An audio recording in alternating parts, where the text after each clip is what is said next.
ሰላም ጤና ይስጥልኝ የኢትዮ ዲጂታል ኢራ ቤተሰቦች። በዛሬው ቪዲዮአችን ወይም በክፍል 3 ስለ መግዛት አቅማችን ወይም ባይንግ ፓወር ለመመልከት እንሞክራለን።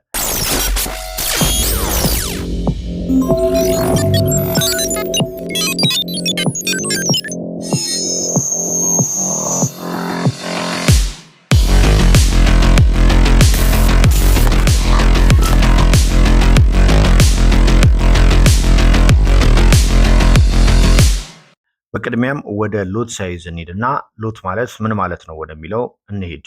ሎት ማለት በገበያ ላይ የምንገበያይበት የገንዘብ መጠን መለኪያ ነው ወይም ዩኒት ነው። የተለያዩ የሎት ሳይዝ አይነቶች አሉ።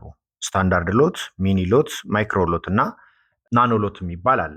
አክቹሊ ናኖ ሎትም ብዙ ጊዜ ትሬድ አይደረግበትም። ነገር ግን እናንተ እንደ ጀማሪ ከሆናችሁ ማይክሮ ሎት ወይም ይሄ በሶስተኛ ላይ የምትመለከቱት ሎት 1000 ዩኒት ሲሆን መለኪያው ቮሊዩሙም ደግሞ 0.01 ነው የምትገቡበት ሎት። እናንተ የምትገቡበት ሎት ወይም ትሬዱን ስትገቡ በአንድ ትሬድ የምትገቡት 0.01 ነው። አክቹሊ ብዙዎቹ ብሮከሮች ያላቸው ሚኒመም ሎታቸውም ይሄ 0.01 የሚባለው ሎት ነው። በአንድ ፒፕስ እስከ 10 ዩኤስዲ ድረስ ልታገኙበት ትችላላችሁ። አንድ ፒፕስ እናንተ ባላችሁት መንገድ የሚሄድ ከሆነ ያ ማለት ለምሳሌ ሴል ብላችሁ ወደ ሴል የሚሄድላችሁ ከሆነ 0.10 ሳንቲም ታገኛላችሁ ማለት ነው በአንድ ፒፕስ። ስለዚህ እንደዛ ነው ልታተርፉ የምትችሉት። ሶ ሪኮመንዴሽን እኔ ማይክሮ ሎትን እንድትጠቀሙ ነው። ስታንዳርድ ሎት የምትገቡበት እዚህ ጋር በምትመለከቱት መልኩ $1 ነው። በአንድ ፒፕስም $10 ያተርፋል። ኪሳራውም ደግሞ በዛው ልክ ነው። የሎቱ ቁጥር በጨመረ ቁጥር የኪሳራችሁን መጠን በጣም በከፍተኛ ሁኔታ ሊጨምር ስለሚችል አንሪከመንድድ ወደሚለው ነገር ወስዳችኋለሁ። ነገር ግን ወደፊት ላይ ልምድ ካዳበራችሁ በኋላ እነ ሚኒ ሎትን መጠቀም ትችላላችሁ። ዩኒታቸው እንደ 10,000 ዩኒት የደረሱትን ወይም ቮሊዩማቸው የምትገቡበት ሎት በ0.10 ሳንቲም ትገቡና በአንድ ፒፕስ እስከ $1 አካባቢ ልታገኙበት ትችላላችሁ። ስለዚህ ለጀማሪዎች ሪኮመንዴሽን የትኛው ነው ማለት ነው? ማይክሮ ሎት ነው ማለት ነው። ወደ ቀጣይ ርዕሳችን እንሂድ። ቀጣይ ወደ ሌቨሬጅ እንሂድ። ሌቨሬጅ ማለት በትንሽ ገንዘብ ትልቅ መጠን እንድንገበያይ ብሮከሩ የሚሰጠን ብድር ወይም የመግዛት አቅም ነው። ይህ ሲባል እኛ ያለን ዶላር ለምሳሌ $100 ተቀማጭ ካለን የ10,000 ያህል ዋጋ ይኖረዋል ማለት ነው። ወይም የ10,000 ያህል ንግድ መክፈት ትችላላችሁ ማለት ነው። ነገር ግን ሁሌም እንድታውቁልኝ የምፈልገው የሌቨሬጁ ትርፍን እንደሚያሳድግላችሁ ሁሉ ኪሳራችሁንም ደግሞ በእጥፍ ያሳድጓል። ስለዚህ የምትጠቀሙት ሌቨሬጅ በጣም ቢያንስ ሪከመንድ አደርጋችኋለሁ። ለምሳሌ አንዳንድ ብሮከሮች ላይ እስከ አንሊሚትድ ድረስ አለው። አንሊሚትድ ማለት 1 እዚህ ጋር በምትመለከቱት መልኩ 1:100 የሚለው 1 አንሊሚትድ ሊሆን ይችላል፣ 1000 ሊሆን ይችላል፣ 2000 ሊሆን ይችላል። ስለዚህ እነዛን ሪከመንድ አላደርጋችሁ። ማክሲመም 1:100 ብትጠቀሙ ሪከመንድ አደርጋችኋለሁ። ይሄም ጥሩ አቅም ካላችሁ ጥሩ የትሬዲንግ እውቀት ይዣለሁ ብላችሁ የምታስቡ ከሆነ 1:100 ብትጠቀሙ በበለጠ ይህን ነገር ውጤታማ ሊያደርጋችሁ ይችላል። ሌላው ወደ ማሪጅን እንሂድ። ማሪጅን ማለት አንድን ንግድ ለመጀመር እንደ መያዣ ወይም ዲፖዚት በአካውንታችሁ ውስጥ ሊኖር የሚገባው ዝቅተኛ ገንዘብ ነው። ያ ማለት ለምሳሌ አንዳንድ ትሬዶች ላይ መግባት ካለባችሁ ትሬዱ እምቢ የሚላችሁ ከሆነ ሌቨሬጃችሁን ወይም ብድራችሁን አሳድጉ ይላል። በዛው ልክ ግን ኪሳራችሁም አብሮ ይጨምራል። ስለዚህ አቅማችሁን አይታችሁ በዛችሁ በአካውንታችሁ ላይ ያችኑ የማሳደግ ከሆነ ሀሳባችሁ እንደዛ ብትጠቀሙ ሪከመንድ አደርጋችኋለሁ። ስለዚህ ማሪጅን እንደምን መያዝ ትችላላችሁ?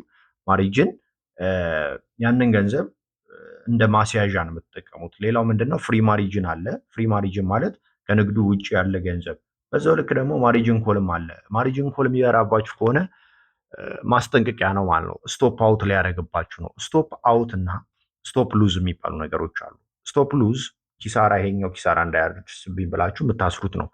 ነገር ግን ሳታስሩ ቀርታችሁ ደግሞ ስቶፕ አውት የሚያደርጋችሁ ሁኔታ ሊፈጠር ይችላል። ያ ማለት ብሮከራችሁ ማሪጅን ሌቭላችሁ ከ100% በታች ሲወርድ ብሮከር ንግዳችሁ በኪሳራ ሊዘጋባችሁ ይችላል። ያ ማለት በኪሳራ ሊያስወጣችሁ ይችላል ማለት ነው። ስለዚህ አካውንታችሁን ብሎ ልታደርጉ ስለሆነ ማሪጅን ኮል ይበራል። ስለዚህ ቀይ ይሆናል ትሬዳችሁን፣ የከፈታችሁ ትሬድ ጥንቃቄ ልታደርጉ ይገባል ማለት ነው። ሌላው ስለ ሪስክ ማኔጅመንት ወይም ሪስክ ሩል ጋር ለመምጣት እንሞክር። የ1% ህግን ብትጠቀሙ ሪከመንድ አደርጋችኋለሁ። ያም ማለት በማንኛውም ንግድ ላይ ከጠቅላላ ገንዘባችሁ ከ1% በላይ አደጋ ላይ አታውሉት ወይም ሪስክ አትግቡ። ለምሳሌ $1000 ካላችሁ በአንድ ንግድ ቢበዛ መክሰር ያለባችሁ $10 ብቻ ነው። ከዛ በላይ ግን የምትከስሩ ከሆነ ኢሞሽናችሁንም መቆጣጠር ስለሚከብዳችሁ አካውንቱን ብሎ የማድረግ አይነት አጋጣሚዎች ሊፈጠሩ ስለሚችሉ ጥንቃቄ ብታደርጉ ሪከመንድ አደርጋችኋለሁ። ሌላው ማወቅ ያለባችሁ ነገር ሪስክ ማኔጅመንት ላይ ስለ ሎት ሳይዝ ነው። ሎት ሳይዝ ጋር ደግሞ እንዴት አድርገን ነው የምንገባው የሚለውን በመጀመሪያ ማወቅ ያለባችሁ ነገር ሎት ሳይዝን ለማግኘት አካውንት ባላንሳችሁ ወይም ባላንሳችሁ ላይ ያለውን አካውንት ታዩና ሪስክ የምታደርጉት ፐርሰንት አለ። እንዳልኳችሁ የ1% ህግ የምትጠቀሙ ከሆነ የ1% ህጓን ታስቀምጣላችሁ። ወይም አካውንት ባላንሳችሁ ሲባዛ ሪስክ በምታደርጓት ገንዘብ ሲባዛ ደግሞ ሲካፈል ስቶፕ ሉዝ ወይም ፒፕሱን የምታገኙት ፒፕስ አለ አይደል? ፒፕስ ቫልዩ አንዱ ፒፕስ ሲሄድ ምን ያህል ገንዘብ ይኖረዋል። አሁን ደግሞ ለምን ስኬታማ ነጋዴዎች አነስተኛ ሌቨሬጅ ሊጠቀሙ ቻሉ የሚለውን ለማውራት እንሞክራለን። 90% አዳዲስ ነጋዴዎች በከፍተኛ ሌቨሬጅ ምክንያት ወደ ኪሳራ ይገባሉ። ስለዚህ ሌቨሬጃችሁን ሁልጊዜም አነስተኛ ማድረጋችሁን እንዳትረሱ። ሌላው ማወቅ ያለባችሁ መረጋጋት። አነስተኛ ሌቨሬጅ የስነ ልቦና ጫናችሁን ይቀንስላችኋል፣ ምክንያቱም ኪሳራችሁ ዝቅተኛ ስለሚሆን ማለት ነው። ሌላው ረጅም ጊዜ በገበያ ውስጥ ለረጅም ጊዜ ለመቆየት ያስችላችኋል። ኪሳራ ማታስተናግዱ ከሆነ ገንዘባችሁን ብሎ ሳታደርጉ በዛ ገበያ ላይ እንድትቆዩ ያስችላችኋል ማለት ነው። በዛም ከፍተኛ የሆነ ልምድ ታዳብራላችሁ። ሌላው ቁጥጥር፣ ኪሳራን በቀላሉ ለመቆጣጠር ይረዳችኋል። ሌላው የሌቨሬጅ ጥቅምና ጉዳት ነው። ሌቨሬጅ ጥቅሙ ምንድን ነው? በትንሽ ካፒታል ትልቅ ትርፍ ለማግኘት ያስችላችኋል። ሁለተኛ፣ አደጋችሁን በከፍተኛ ሁኔታ ኪሳራን በከፍተኛ ፍጥነት ያሳድጋል። ሌቨሬጃችሁ ጉዳቱ ማለት ነው። አካውንታችሁንም ደግሞ ሊያጠፋ ይችላል። ይሄኛው ጥቅም ነው፣ ይሄኛው ጉዳት ነው። ወደ መፍትሄው እንሂድ። ጥብቅ የሆነ ስቶፕ ሉዝ እና አነስተኛ ሎት ሳይዝ ተጠቀሙ። በቂ የሆነ ከአካውንታችሁ ጋር ተመጣጣኝ የሆነ ቅድም ባሰሎላችሁ ሂሳብ መሰረት አስልታችሁ በቂ ሎት ተጠቀሙ። ምክንያቱም አካውንታችሁን ብሎ ላለማድረግ ማለት ነው። ሌላው ወደ ፕራክቲካል ኬዝ እንግባ። የ2026 የንግድ ምሳሌ ተደርጎ የቀረበው ምንድን ነው? አካውንታችሁ 5000 ነው። በዩሮ ዩኤስዲ ላይ ለመገበያየት ወሰናችሁ እንበል። ሪስካችሁ 1%፣ ያ ማለት $50 ልትከስሩ ወይም ለመቀበል ተዘጋጅታችኋል ማለት ነው።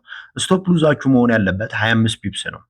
ሌቨሬጃችሁ ደግሞ 1:100 ነው ማለት ነው። ትክክለኛው ሎት ሳይዛችሁ ደግሞ የእናንተ መሆን ያለበት 0.2 መሆን መቻል አለበት፣ ወይም ሚኒ ሎት መሆን መቻል አለበት። ያ ማለት $2 በፒፕስ ታገኛላችሁ። ነገር ግን ይሄኛው እዚህ ጋር ያሰሎላችሁ $5000 ላለው ሰው ነው። እናንተ ግን ባላችሁ ዶላር $50 ካላችሁ የ$50 1%ን ነው ሪስክ ልታደርጓት የሚገባው። ዋጋው 25 ፒፕስ ቢወርድባችሁ እንኳን የምታጡት ስንት ይሆናል? 50 ብቻ ነው ማለት ነው። አካውንታችሁ ደህንነቱ የተጠበቀ ነው። በቀጣዩ በክፍል 4 ስለ ገበያ ትንተና ወይም ቴክኒካል አናላይሲስ እና ፋንዳሜንታል አናላይሲስ የሚሉትን በስፋት ለማየት እንሞክራለን። ሰብስክራይብ ማድረጋችሁ እንዳትረሱ። ቸር ሰንብቱልኝ።